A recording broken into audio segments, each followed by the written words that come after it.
Dando sequência aqui na série de vídeos com o Dr. Guilherme Magalhães, nosso super parceiro da equipe da anestesia. Estão bem legais, todos os vídeos, temas bem interessantes, né, que as pacientes têm muita dúvida. E eu acho que eu estou com uma expectativa alta desse vídeo, que eu acho que é um vídeo, vamos dizer, de base, assim, muito legal para as pacientes. Introdutório, né? Que a gente então quer conversar com vocês a respeito de quais os tipos de anestesia, né? Então, conversar um pouquinho de todos os tipos de anestesia.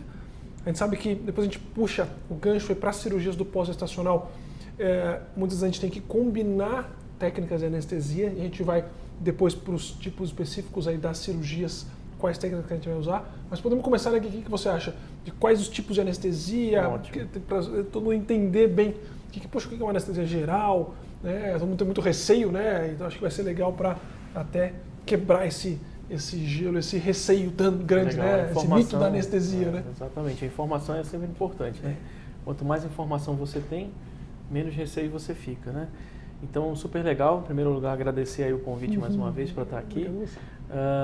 Então, vamos lá destrinchar aí o mundo da anestesia. Com certeza é um mundo que as pacientes têm muito receio, muitas curiosidades, muitas perguntas sobre ele, né? Então, vamos dar aí um aparato geral sobre quais anestesias a gente pode fazer. A primeira e mais comum, com certeza, é a anestesia geral, né? A anestesia geral, ela obedece basicamente 3 preceitos básicos. Numa anestesia geral, a gente vai ter a hipnose, que é a perda de consciência da paciente, ou seja, ela não vai estar percebendo nada do que está acontecendo ali. Então, toda anestesia geral, ela precisa desse tripé. A hipnose, a analgesia, que a gente conquista com os analgésicos endovenosos, e o relaxamento muscular. Então, obedecido esses três fatores, a gente tem uma anestesia geral bem feita, né? Então, é aquela anestesia que, na minha opinião, sem dúvida é a mais segura de todas, porque o anestesista tem a paciente completamente na mão, pressão arterial, frequência cardíaca, ventilação, a respiração da paciente é controlada pelo anestesista, né?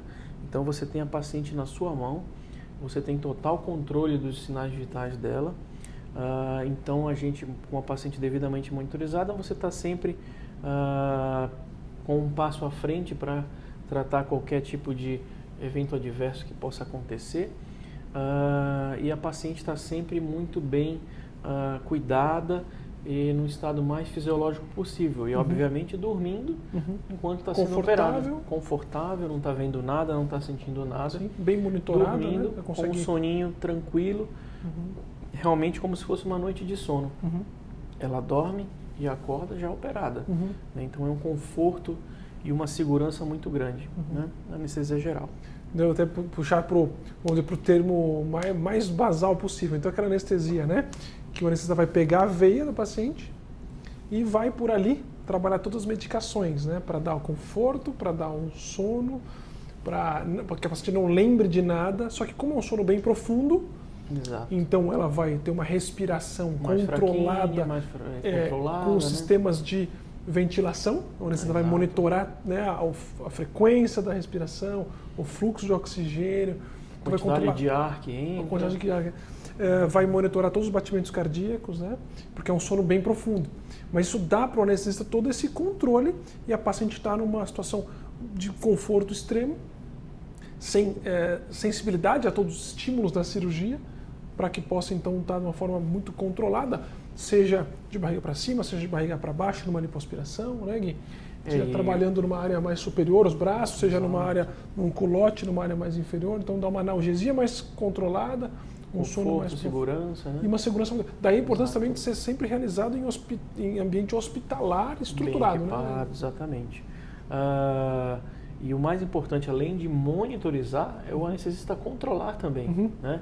Então, vamos supor, a paciente está com a frequência cardíaca mais alta, eu consigo melhorar essa frequência. Se a pressão cair um pouquinho, eu consigo subir a pressão e vice-versa. A pressão está um pouquinho mais alta, eu consigo baixar a pressão. Tudo isso pensando sempre num prol de um melhor controle da cirúrgico também, né? Por exemplo, se a pressão está muito alta, vai sangrar um pouquinho mais, se a frequência está alta, a cirurgia sangra um pouquinho mais. Então a gente tem todo esse total controle, além de monitorizar, o anestesista tem total controle também dos sinais vitais. A gente consegue, através de medicações, controlar a frequência cardíaca, controlar a pressão, controlar a ventilação. A oxigenação do sangue não está muito boa, eu consigo dar mais oxigênio, dar mais ar, trabalhar com todos esses parâmetros para que a gente consiga, durante a anestesia geral, deixar a paciente o mais fisiológica possível, né? Sempre intervindo durante esses momentos, durante a cirurgia, né? Então, além de monitorizar, também o controle disso pela anestesia geral. Sendo um pouco mais específico, mas a gente recebe também essa dúvida, a anestesia geral, ela também tem dois tipos, né, Rafa? Ela também tem anestesia inalatória, que a gente deixa mais para as criancinhas, que é aquele famoso cheirinho, né, que é feito pela máscara com oxigênio. E tem a anestesia venosa, que é aquela que é dada pela veia, que é a que a gente usa na nossa rotina do dia a dia. A anestesia venosa, ela tem alguns efeitos benéficos em relação à anestesia inalatória, que é a diminuição da náusea e vômito no pós-operatório. Então, os anestésicos venosos, ele tem uma proteção maior à náusea e vômito do que os anestésicos halogenados, os anestésicos inalatórios, que promovem uma náusea e vômito maior, né? O despertar da anestesia venosa é um despertar mais tranquilo, um despertar sem ressaca, é um despertar sem agitação, um despertar super tranquilo, como se realmente ela estivesse acordando num soninho, né? Então, é a anestesia geral que a gente tem de escolha, a anestesia venosa, né? Então, a gente destrinchou bastante a anestesia geral, é a anestesia que a gente tem por preferência, por todos esses fatores que a gente conversou, por ser a mais segura, por ser a mais confortável para a paciente, sem dúvida alguma é aquela que a gente faz em praticamente totalidade dos casos, né, Rafa? Sim, se a gente pegar as cirurgias corporais e as cirurgias mamárias, né? Sim. É interessante falar, Rafa, que o Covid trouxe muito receio das pacientes sobre a questão da intubação. Sim. Né? Então, a gente está aqui sempre explicando no dia a dia para elas que a intubação é um efeito benéfico. Porque durante uma anestesia geral, a respiração vai ficando fraquinha. Então, a gente precisa da intubação justamente para controlar a respiração. É uma proteção imensa em relação ao controle dessa respiração da paciente. E a gente explica isso. O Covid é uma situação totalmente diferente. Uma situação em que a paciente estava precisando da intubação por conta de uma falha do pulmão, que é uma situação totalmente diferente da nossa. A gente está com o pulmão totalmente perfeito, e a gente usa aquilo apenas como um método de segurança para a paciente, né? Então são situações completamente diferentes. Uma situação às vezes de urgência, né? De que a oxigenação não está indo bem, você tem que partir para uma... A intubação, realmente, a Covid trouxe esse receio maior, estigma né? ruim, né, da intubação. Então as pessoas têm um pouco de receio da anestesia geral por conta da intubação. E na verdade, na visita pré-operatória, a gente tenta justamente promover o contrário isso para o paciente, que a intubação ela traz muita segurança, né, para a sua anestesia geral. Para a respiração se eu tivesse que escolher ser anestesiado, escolher a minha esposa ser anestesiada, sem dúvida alguma eu escolheria a anestesia geral para ela, porque, como a gente falou, é a anestesia mais segura e mais confortável de todas, né? Então são situações completamente diferentes em que a intubação orotraqueal se faz necessária, mas que são, né, opostos completamente diferentes, e nesse caso a intubação traz muita segurança e nesse caso ela era uma necessidade por conta da falha do pulmão, né? O Gui, você quer ainda na parte de anestesia venosa levantar algum ponto a respeito da sedação? A gente sabe que às vezes a anestesia venosa, mas, por exemplo, um procedimento muito rápido, né, alguma coisa muito ligeira, uma endoscopia, ou, né, alguma situação que dê para fazer com uma sedação, por exemplo, uma cirurgia íntima, que é algo muito localizado, algumas cirurgias mais rápidas, tirar um sinalzinho, exatamente, né, alguma coisa. Onde que entraria a questão da sedação. Legal. É uma outra técnica anestésica que a gente usa, a sedação, né? Então, nós falamos da anestesia geral e agora, em segundo lugar, a sedação. A sedação e a anestesia geral, elas fazem parte de uma mesma métrica. As medicações que a gente usa em uma e outra são praticamente as mesmas, com a diferença um pouco do nível de hipnose que a gente precisa, né? Então, a sedação ela é preferencialmente para aqueles casos, como o Dr. Rafael já falou, com uma manipulação menor, né? Essa tirada de pinta, uma cirurgia íntima, uma coisa mais tranquila, né? A gente usa basicamente as mesmas medicações, só que com doses menores. Na sedação, o anestesista ele não tem tanto controle dos sinais vitais como na anestesia geral. Durante a sedação não precisa fazer a intubação orotraqueal, a paciente respira sozinha. Sim. Só que para que ela consiga respirar sozinha, eu não posso fazer uma anestesia muito pesada. Um plano um pouquinho mais superficial. Perfeito, um plano mais superficial. Então, elas fazem parte de uma mesma régua com diferentes medidas. A anestesia geral eu tenho um controle maior, né? Mas eu preciso de doses maiores também para alcançar aquela hipnose, aquele plano anestésico. E a sedação, ela usa doses menores, um pouquinho mais superficial, e a paciente respira sozinha e a gente não tem tanto controle de frequência cardíaca, de pressão arterial como teria na anestesia geral. Fica complicado para uma cirurgia mais longa manter com aquele plano maiores, exatamente. Porque é isso, né? Você precisa manter um plano da paciente confortável, num plano, né, adequado ali para anestesia. Se for um pouquinho mais profundo, a respiração dela já não vai estar tão estável. Se superficializa, o paciente às vezes pode sente. Acordar. Esse que seria muito comum, né? da Às vezes anestesia. a gente pega a paciente que operou com uma equipe que faz sedação para cirurgias corporais, peridural, mas sedação, né? Então é uma queixa muito comum das pacientes de terem acordado no meio do procedimento. Sim. Porque elas não estavam sob anestesia geral. Mais elas estavam sob né? sedação, mais superficiais. Então ocorre esse risco. Como a sedação é um pouquinho mais artesanal, vamos dizer assim, você vai fazendo uma dosezinha aqui, uma dose ali, vai percebendo como é que é a paciente. Tem pacientes mais sensíveis, tem pacientes mais resistentes, né? Então, há esse risco da paciente acordar no meio, né? De um procedimento mais longo, no caso, né? Lembrar de alguma coisa. Lembrar de alguma coisa, alguma coisa que foi falada, alguma situação durante o procedimento cirúrgico. Então, por isso que na nossa rotina a gente prefere deixar a sedação para aqueles procedimentos mais curtos e com uma manipulação menor, né? Então, por isso a gente dá sempre preferência para anestesia geral, reforçando aí a questão da segurança e o conforto. Sim, né? é um sono mais profundo. Perfeito. Para isso, o anestesista vai ter que trabalhar a respiração, né, controlada com os sistemas com a intubação, com os sistemas de respiração, porque a paciente está num sono bem profundo, ela não está respirando efetivamente por conta, mas com isso te dá muito controle, né? Uma paciente que vai ter uma cirurgia que vai trabalhar muitas áreas do corpo, um tempo cirúrgico mais alto, vai ter uma etapa da cirurgia que ela vai estar de bruços, né? Então, uma manipulação cirúrgica, um trauma cirúrgico maior. Você né? consegue um sono mais profundo, uma anestesia mais estável para todas essas horas, né, Gui? A anestesia geral. E a paciente acorda muito tranquila, muito bem, né? Porque ela teve uma experiência boa de estar ali, chegou para operar, dormiu, acordou, já está pronta, já está operada, já está tranquila. E até para a cirurgia em si, né? Quer dizer, aquele melhor controle da pressão, melhor controle da frequência do batimento cardíaco, até pensando na cirurgia fluir mais tranquilo, o músculo mais relaxado, menos sangramento, a pressão sobe, aumenta o sangramento, tudo muito mais controlado também para um procedimento cirúrgico mais, né, mais certeiro, né? É interessante você falar isso do relaxamento muscular, porque os remédios que relaxam nossos músculos, eles não relaxam músculos específicos. Sim. Você vai operar o músculo peitoral, ali no caso da mama, vai operar o reto abdominal, no caso da diástase dos retos. Eu preciso relaxar aquele músculo para te dar uma condição cirúrgica melhor. E os remédios, eles relaxam os músculos do corpo inteiro. Sim. E nisso vai o diafragma, que é o músculo responsável pela respiração. Então, numa sedação, nunca eu posso proporcionar um relaxamento muscular para você.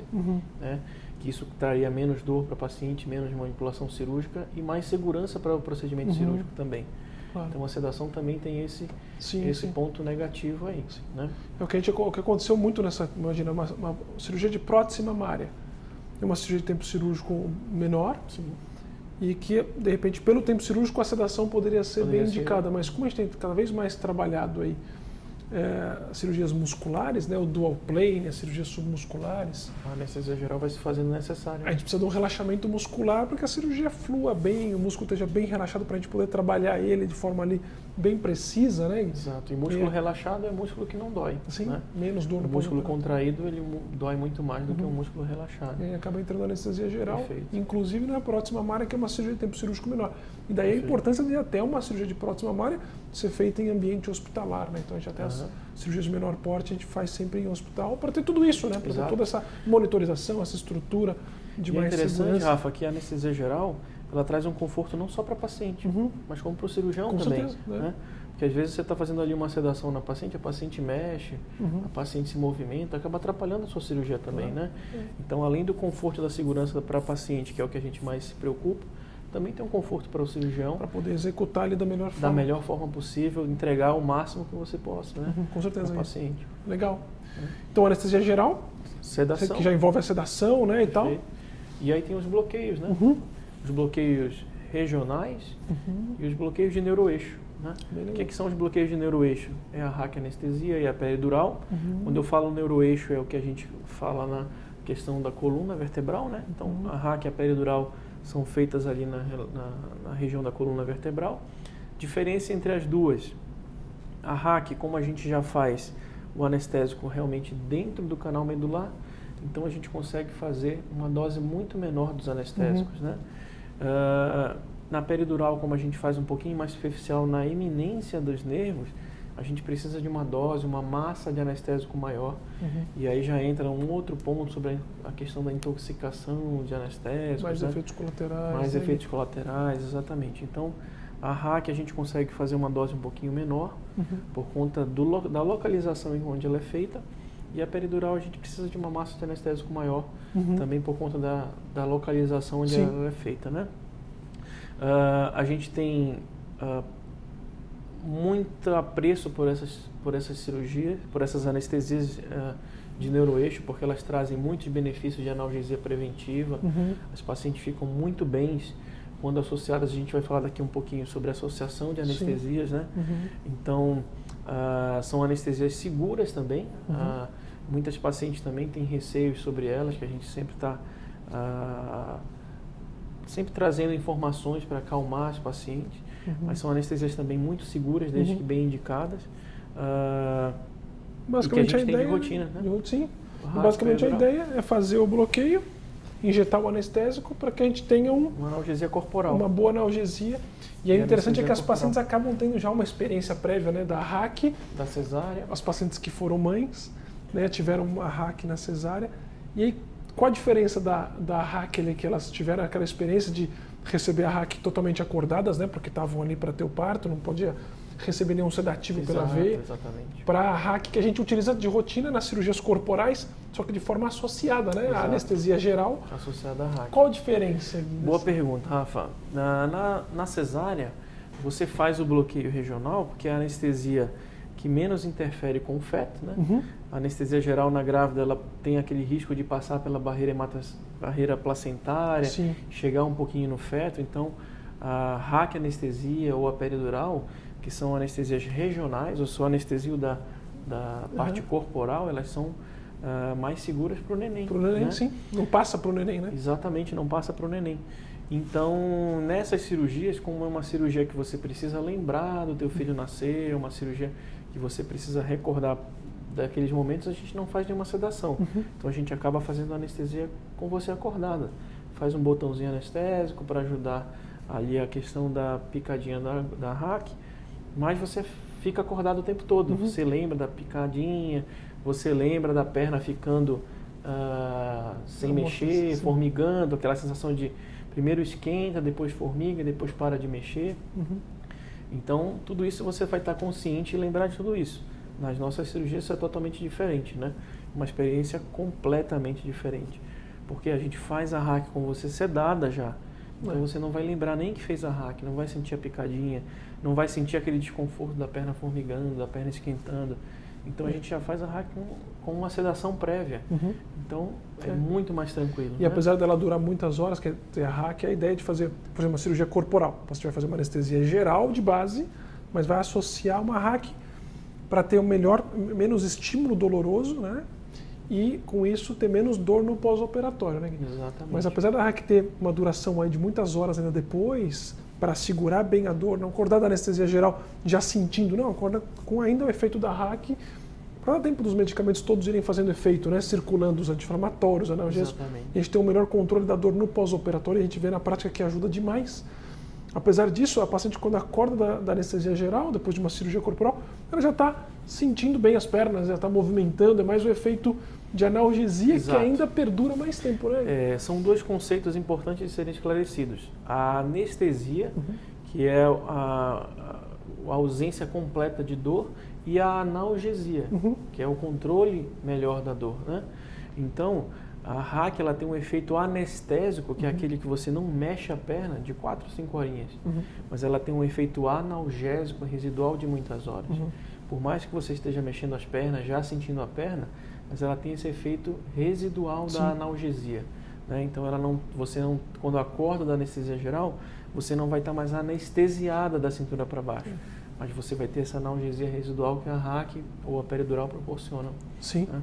Sim. É muito importante e desejável nas nossas cirurgias. Nossa, ajuda bem no controle do Sem contar que pós-operatório. os bloqueios regionais também diminuem o sangramento da lipoaspiração, né?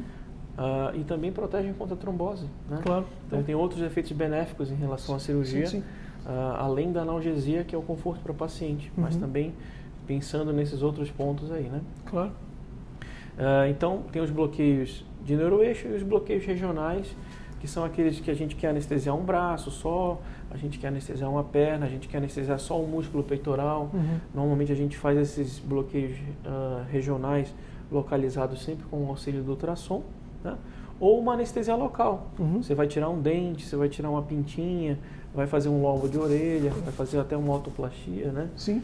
A gente faz só anestesia local, com você totalmente acordada, mas os anestésicos locais infiltrados no local, como o nome mesmo já diz, eles tiram aquele estímulo de dor no local onde vai ser operado. Sim. Né?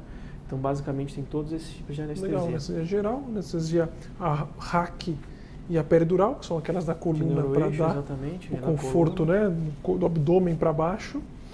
Os bloqueios regionais. As sedações que a gente conversou ali. Né? Perfeito. E os bloqueios regionais, né, anestesia no local que vai ser operado e tal. Exatamente. E na prática, né, Gui, a gente acaba associando essas anestesias, né? Como você falou da otoplastia, a gente tem vários filhinhos de pacientes que foram nossos pacientes de pós-operacional e trazem depois os filhos para fazer cirurgia, por exemplo, de orelha de abano. E é uma situação que a gente combina, né? Faz a anestesia local, mas também recebe a anestesia geral para dormir, não sentir nada, ter todo o conforto. Mas a orelhinha, apesar da criança estar dormindo, ela também é anestesiada para evitar esse estímulo, né? Então ela recebe uma anestesia dupla para ter um maior conforto possível no pós-operatório. Esse é um exemplo, mas todas as nossas cirurgias hoje são combinadas, né? Exatamente. Por exemplo, a cirurgia mamária. Então, conta para os pacientes, vamos fazer uma cirurgia pós-gestacional das mamas. Uma cirurgia, por exemplo, vamos trabalhar a musculatura. Então, vamos ter próteses submusculares, né, dual plane, mastopexia, retirada de excesso de pele, lifting e tal. Que anestesia que a gente vai escolher e qual a combinação, né, de técnicas que a gente vai escolher. Exatamente. Já puxando um pouco para o nosso lado, né? Então, explicar qual é a nossa rotina. Então, existe uma série de medicações que a gente usa para tirar dor, né? Para dar anestesia, para analgesia. Então, existem os anti-inflamatórios, existe dipirona, existem os opioides e existe uma classe específica chamada de anestésico local, né? Então, os anestésicos locais, quando a gente fala, são medicações, é um frasquinho, um líquido que a gente usa e ele bloqueia localmente a dor. E na nossa rotina, a gente tenta sempre associar a anestesia geral com alguma técnica que utiliza os anestésicos locais, né? Porque com isso a gente consegue minimizar o uso de outras medicações, a gente diminui os efeitos colaterais e, sem dúvida alguma, é a melhor medicação de combate à dor, é a mais efetiva, né? Então, por exemplo, nas nossas cirurgias de mama, nas cirurgias de prótese mamária, que são aquelas com dual plane, R24R, em que a gente tem uma manipulação do músculo peitoral, a gente vai fazer anestesia geral, mas para que a gente não precise usar muita medicação das outras classes. E quando você usa uma medicação de forma uma dose muito alta, você acaba tendo efeitos colaterais dela, né? Sim. Então a gente, como uma associação de anestesia, a gente faz, além da anestesia geral, um bloqueiozinho guiado por ultrassom, para a gente dar uma analgesia melhor, sem contar a infiltração que você faz também. A infiltração local, do anestésico local, locais, da incisão, ao redor da mama. Você fala, nossa, mas a paciente já está dormindo, já está na anestesia geral, ainda preciso anestesiar ali antes de começar a cirurgia, né? Aplicar um pouquinho de anestesia ali no local da cirurgia, isso é bem interessante também. Interessantíssimo. Né? Isso não é feito à toa, a gente tem essa estratégia justamente para diminuir o uso das outras medicações que podem dar efeitos colaterais, né? Então você faz, como a gente modernamente chama, de uma analgesia, de uma anestesia multimodal. Preventiva, né? Exatamente, antes de preventiva estimular e multimodal. Né? Isso daí é um conceito muito moderno de anestesia, porque você pensa em bloquear vários receptores de dor e antes da dor acontecer. Sim. Então isso é fenomenal, isso é importantíssimo para uma estratégia de combate à dor e minimizar efeitos colaterais da anestesia, né? Então, nas cirurgias de prótese, dual plane, a gente tem esse costume de fazer anestesia geral associada à infiltração local, mais um bloqueio com ultrassom. Nas mastopexias, a gente faz normalmente anestesia geral associada também ao bloqueio regional e infiltrações. Então, cirurgias mamárias, basicamente, a gente usa a anestesia geral associada a algum bloqueio da parede. Exato. Até para eles entenderem a sequência. Então, o paciente já está anestesiado ali, tudo prontinho para começar. A gente tem a demarcação pré-operatória feita, né? Então ali a gente vai aplicar um pouquinho de anestesia e esperar alguns minutinhos antes de começar, mesmo com a paciente já dormindo.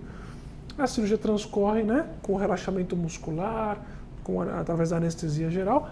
Acabou tudo, curativo, tudo prontinho, daí vem de novo. Bloqueiozinho para dar uma analgesia no pós-operatório. Vai ele guiado por ultrassom e, sob visão pelo ultrassom, entra ali com a agulhinha e faz o bloqueio, infiltra o anestésico no músculo peitoral ali, pegando os nervinhos, para que a paciente desperte com o mínimo de dor, né? Exato, o máximo conforto.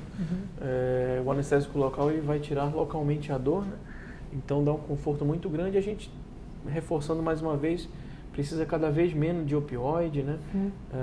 E aí minimiza náusea e vômito, minimiza coceirinha, minimiza todos os efeitos colaterais que essas medicações que são fortes acabam dando, né, para o paciente. Então, no caso das mamas, a gente tem essa rotina de associar a anestesia geral com algum bloqueio regional, mas a infiltração local. E já nas cirurgias corporais... Uma lipo, que normalmente é uma cirurgia que vai pegar as costas, braço, abdômen, né? Às vezes alguma coisa de culote, enxertia glútea, ou às vezes até uma lipo com abdominoplastia, que vai ter, então, remoção de excesso de pele, amarração do músculo. Aí já muda, né? Muda, porque é uma manipulação cirúrgica muito maior, né? É um trauma cirúrgico muito maior. Então, nesses casos, a gente costuma associar sempre um bloqueio de neuroeixo, que é a RAC, a peridural. Na nossa rotina, a gente tem mais o costume de fazer a RAC, né? Que a gente consegue bloquear todos os nervos da coluna para que a gente consiga uma analgesia melhor. Com 4 ml de anestésico local, eu consigo bloquear o corpo inteiro da paciente. Né? Sim. Porque a gente já dá ali exatamente no canal medular, então aqueles 4 ml de anestésico se dissipam ali pelo canal medular e consegue bloquear todos os nervos da coluna e a gente tem um efeito de analgesia imensa, né? No pós-operatório, para que as pacientes fiquem bem mais confortáveis. E né? junto com a anestesia geral, então. Perfeito. Né? Sempre lembrando que a gente associa junto da anestesia geral.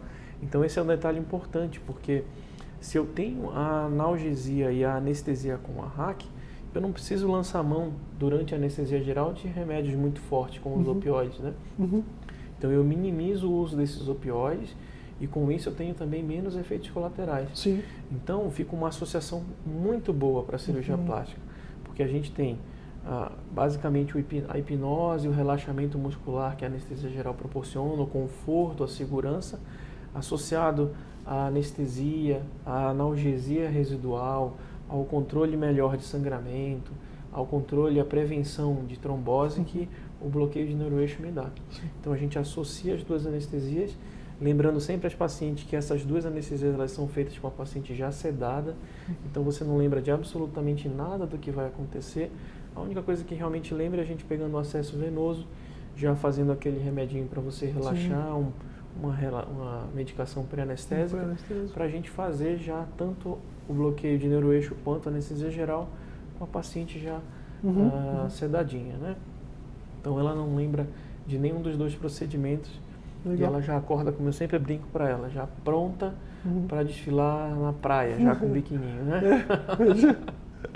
Então elas acordam, dormem e acordam. O sono da beleza. Que os pacientes sempre falam, né? Exatamente. Então dormem e acordam tranquilas, sem dor, já prontinhas e operadas pelo Dr. Rafael. Que legal, legal, Gui. Acho que ótimo. Acho que esclareceu aí, né? Da nossa rotina do pós-estacional, as combinações mais frequentes aí, e acho que as técnicas, né, interessantes os pacientes saberem de um anestesista, né, olha, o que é uma anestesia geral, o que é uma RAC. Por que a gente faz cada uma, porque né? Onde que vai cada uma... Será que é perigoso me dar duas anestesias? Por que não faz só uma? Precisa de realmente duas? Mas na verdade elas se complementam e fica uma anestesia muito boa, né? Então, as pacientes sempre perguntam, então, mas precisa de duas anestesias? Precisa porque elas se complementam e fica uma anestesia muito boa. E aí né? as duas vão ficar um pouco mais leves, vamos dizer, né? Perfeito. Diminuir aí os efeitos colaterais, né, Gui? Exatamente, sempre legal. pensando nisso. Que legal, Gui. Muito obrigado, viu? Eu que agradeço. O que tiverem de dúvidas aí também, então, a respeito dos tipos de anestesia, fiquem à vontade para nos encaminhar. Com certeza. A gente está sempre à mais aqui disposição. com o Dr. Guilherme. Obrigado, legal, Gui. Natália. Obrigado. Valeu, Né? obrigado.